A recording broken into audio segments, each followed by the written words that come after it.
just remember, I don't write the news. I wish I did. Maybe after this bit, I'll write the news. I'll do something about the Ibiza final boss or something. But what? Or something hopeful. Maybe do something hopeful. What could be more seductive than a big slice of hope? A slice of hope when you're starving for change and all there is to eat is a daily diet of normalised hate and parasocial friendships with billionaires. Elon Musk is not going to let you on his rocket ship, pal. A couple of weeks ago, there was an announcement of hope. Corbyn was getting the gang back together, an actual collection of real leftists. We had time to be cautiously optimistic.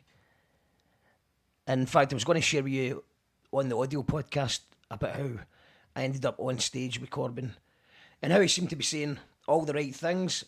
And apart from some reservations about how long it seemed to be getting to set it up for the official launch, it seemed like there could be finally an alternative to Labour, who are so Tory now that the actual Tories can't Tory enough to keep up with the Labour Tories.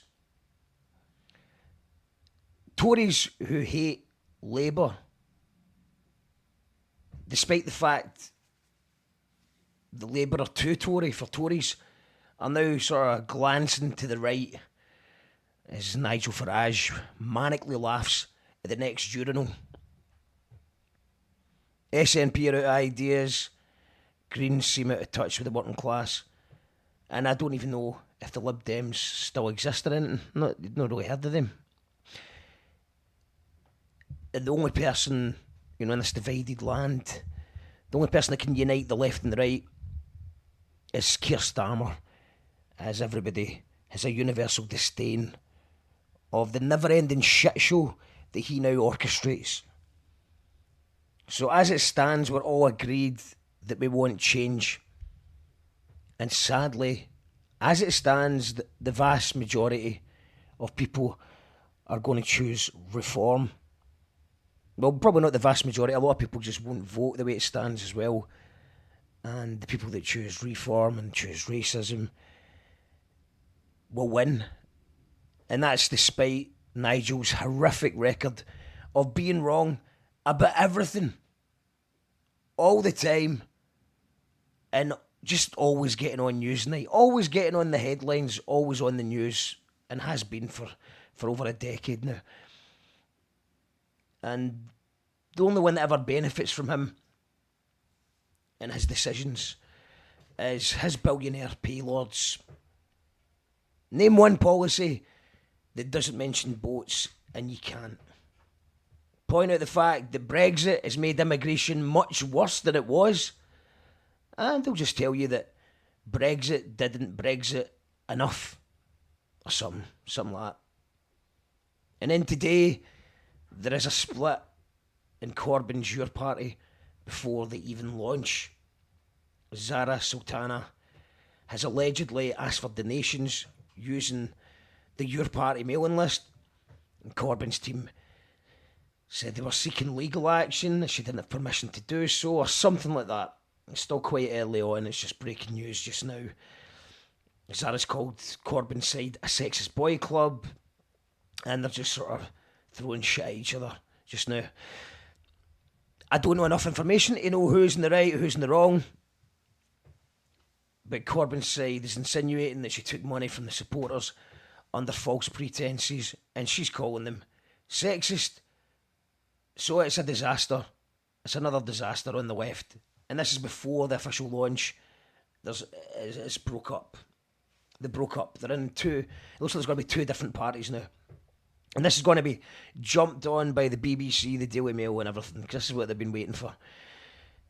I don't know how many people signed up. I think it was something like 700,000. So it was looking good.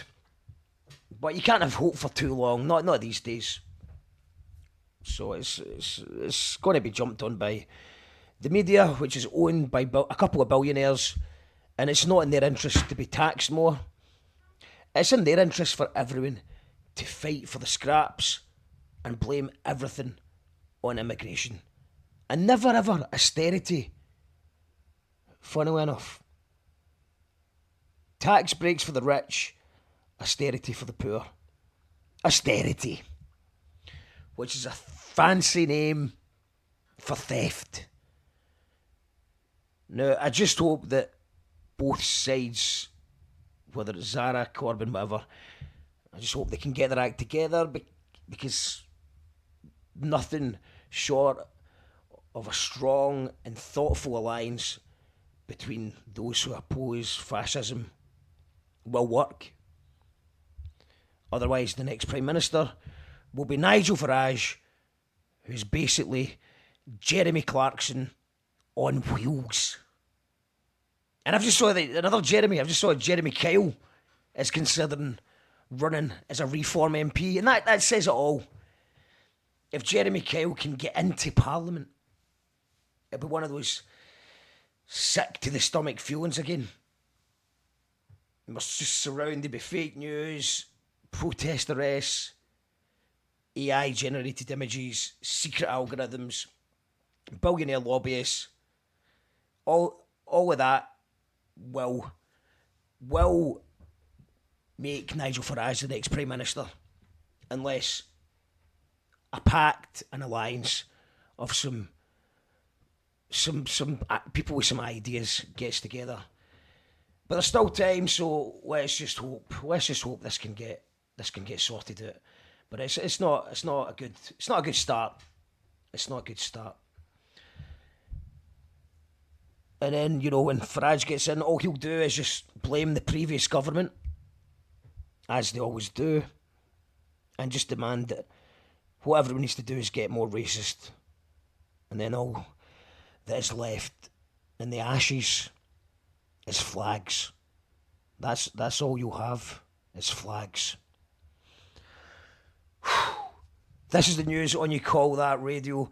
I'm going to share my thoughts on the immediate aftermath of the charity gig, where we ended up sharing a stage with Jeremy Corbyn, and let you know what I thought about that. And then we'll move on to something a bit lighter, about the Ibiza final boss. Hit the subscribe button if you're on YouTube, and if you're in the podcast, leave a rating if you can. Radio. You call that radio?